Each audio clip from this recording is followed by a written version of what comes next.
It's early in the morning and the start of a new day. I'm sitting in my quiet home art studio, a soft light comes through the window. Everything's ready, fresh coffee, paints are on the palette and brushes are within reach. In front of me, a brand new A4 canvas rests on a small easel, primed and ready to go. The plan's quite simple. After spending so much time on larger pieces, I just wanted to take the pressure off, create something small and enjoyable, a no pressure kind of painting. But I sat there staring at the blank canvas and my mind was refusing to cooperate. Questions kept spinning in my mind. What scene should I paint? How should I lay it out? What if it doesn't turn out the way I wanted? And what if people don't like it? Every idea felt wrong.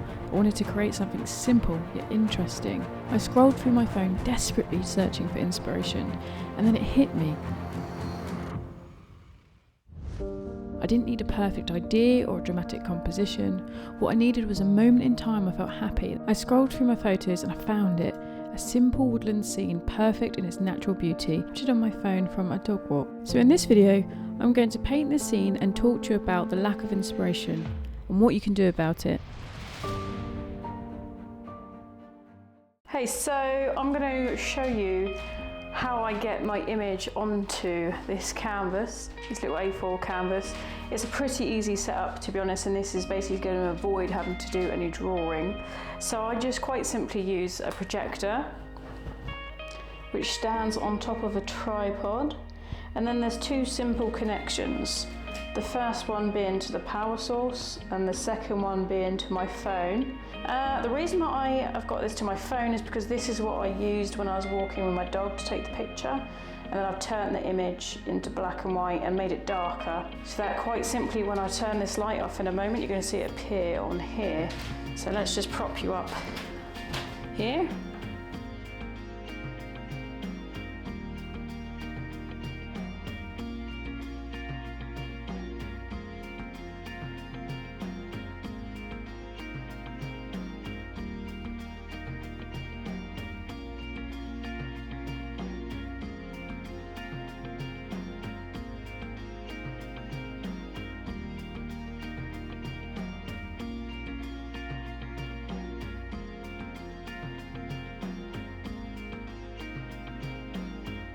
So, when inspiration doesn't strike, here's what you do. You just paint anyway. Now, you're probably thinking that's such a simple answer, but yes it is. Studies in creative psychology have shown that artists are more likely to experience a lack of inspiration and burnout when they attach performance pressure and external expectations to their work. When creativity becomes tied to outcomes like selling or recognition or improving, it increases stress and mental fatigue. When I'm feeling uninspired or burnt out through these human factors, I've learnt to take a step back, recharge my batteries, ready to give my next big piece 100%. So here's the thing to take away from this video. When inspiration doesn't hit, just lower the bar for just a painting or two.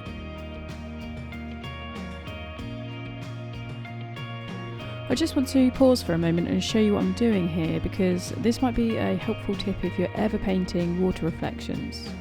I'm using a piece of glass from an old frame and lining it up with my horizon line.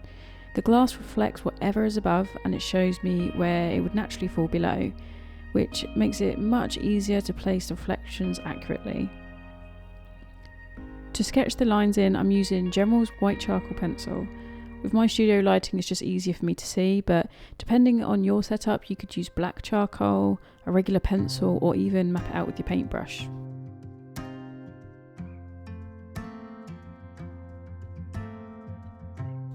I'm just blocking this part in now, and as I've said before, whatever is happening above happens below.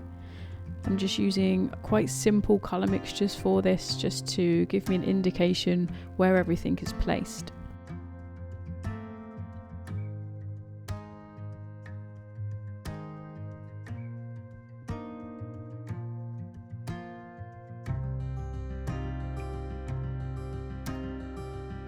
As you watch me paint this woodland scene, I'm just keeping things loose. I'm trying out new techniques that I'd be way too scared to try on a piece that I'm planning on selling. Without that pressure, I can relax, and I found that when I'm relaxed and just playing around, I have light bulb moments. I find new techniques that I know would improve future paintings, or I try and make some colours that seem too dark or too scary.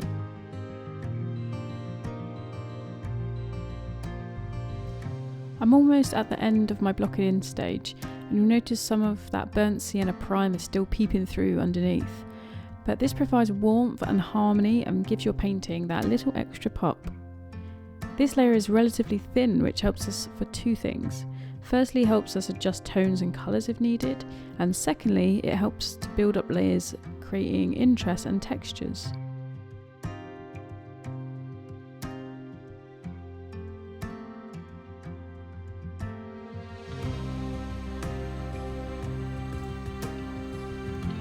Talking about textures, this is exactly what you'll see me starting to do here. I've mixed liquin and pasto medium into some of the paint mixture and used a dagger brush to apply the paint. This will give us that thicker paint look which helps build body and illusion. This is why, in my opinion, painting is better than just having the photo from your phone. You can bring aspects of your painting to life as if you're still really there in that moment, just by adding this texture and body. I mean, you just can't get this kind of stuff from a photograph.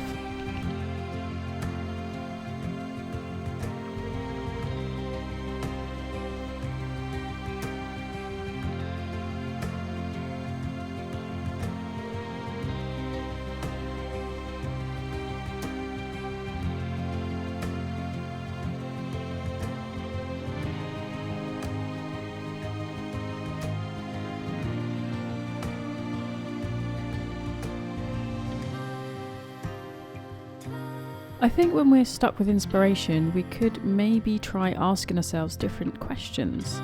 Next time, instead of asking what should I paint, ask what would be interesting to try. A small shift in the question invites experimentation and discovery. It removes pressure and just lets you simply explore. It's been known that motivation is likely to appear after you begin working, so working without inspiration may trigger momentum.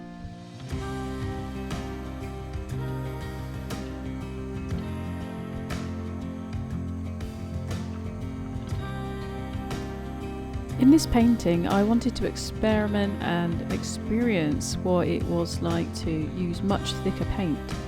Thicker paint catches and reflects light differently, which helps create a more three-dimensional effect. So each small build-up of paint forms its own tiny highlight and shadow. So even with a single droplet of one colour, there will still just be one hue, but it can contain multiple values because of the way that the light interacts with it.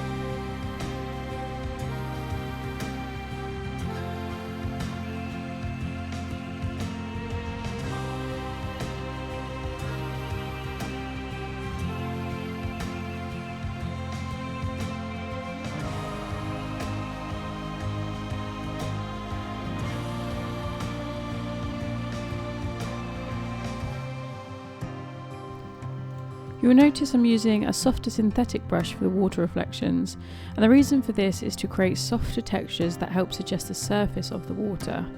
At first the brush strokes may appear quite sharp, but that's intentional. It allows me to gently go back over it with a dry brush to soften the effect. You want there to be a clear contrast in texture between the upper half of the painting and the reflections below.